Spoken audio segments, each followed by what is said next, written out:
Today, we're taking on a book that has this wild reputation for being brilliantly revolutionary and yet notoriously unreadable. I'm talking about Jacques Derrida's 1967 masterpiece of Grammatology.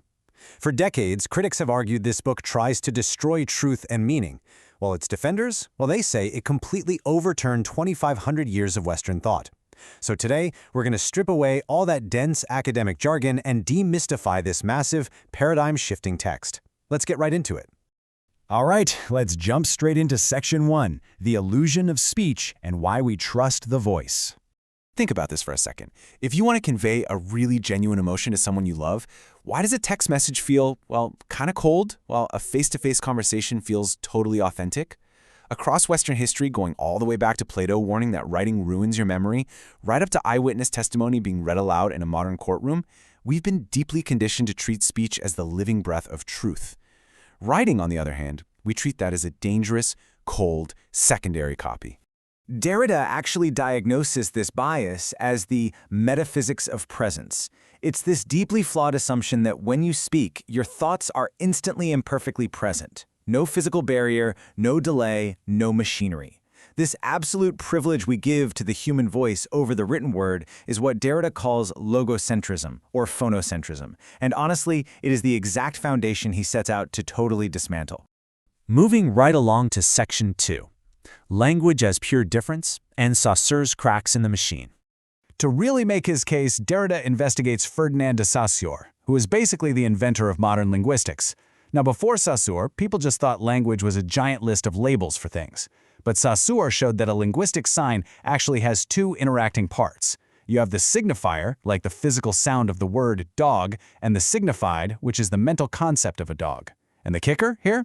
The link between them is completely arbitrary. There is no magical, cosmic reason the sound dog means that specific animal. It's 100% based on social convention. This brings us to a brilliantly simple example, the traffic light. A red light doesn't mean stop because the color red has some mystical, intrinsic connection to stationary cars. Red only means stop because it differs from green and yellow. Saussure proved that no single word contains its own positive essence. Meaning is created purely through a negative web of differences. I mean, you only know what cat means because it isn't bat or hat or dog. But wait, here is where Saussure makes this massive, incredibly dramatic blunder. Despite proving that language is just abstract difference, he turns around and passionately attacks writing, literally calling it an infection and an impostor that pollutes the pureness of speech. Derrida pounced right on this hypocrisy. He pointed out that if language works purely through difference and repeatable patterns, then speech is already operating exactly like writing. Think about it. Speech relies on gaps, pauses, and structured spacing to even be understood. Derrida calls this underlying structural logic arche writing, proving that speech was secretly structured by writing from the very start. To really hammer this home, Derrida literally invented a word, différance. In French, the standard word for difference is spelled with an E. Derrida deliberately misspelled it with an A. Why did he do that? Well, this new word combines two verbs, to differ spatially and to defer temporally. Meaning is always based on differing from other words, and the absolute ultimate meaning is always deferred, just pushed constantly down the road. But here's the absolute genius part. In French, the E and the A versions are pronounced exactly the same. You literally cannot hear this concept in living speech. You can only see the change in writing. And that leads us to the concept of the trace. If meaning is created through difference, then every single word contains invisible traces of other words. It's just like a footprint in wet sand. The person who made it isn't there anymore, but the mark points directly to them. When you say the word day, its meaning is quietly haunted by the absent memory of the word night. Language doesn't have a pure, untainted starting point. It's just this endless, interconnected web of traces. Let's move to Section 3, The Myth of Innocence, looking at Claude Lévi-Strauss. Derrida takes a hard look at the famous anthropologist Claude Lévi-Strauss, who spent time living with the Namik-Wara tribe down in the Amazon. Lévi-Strauss handed out paper and pencils to the tribe, and when the chief used them to mimic writing and exert authority, Lévi-Strauss was devastated. He claimed he had introduced the violent, corrupting force of writing into this innocent, speech-only Eden. But Derrida totally exposes this as a nostalgic myth. By looking at Lévi-Strauss's very own field notes, Derrida points out that the tribe already had strict social hierarchies and naming taboos. Giving someone a proper name and categorizing them, that's already an act of structural violence and differentiation. Archive writing was already there long before the pencil showed up. All right, on to Section 4, The Logic of the Supplement, starring Jean-Jacques Rousseau. Rousseau is probably Western history's most passionate defender of the spoken voice, which he saw as completely natural and poetic. Naturally, he absolutely despised writing, calling it a mere supplement to speech. But what is super interesting here is that word supplement itself. In French, it has this brilliant double meaning. It can mean an unnecessary extra bonus you add to something that's already perfect, but it can also mean a replacement that steps in to fill a missing void.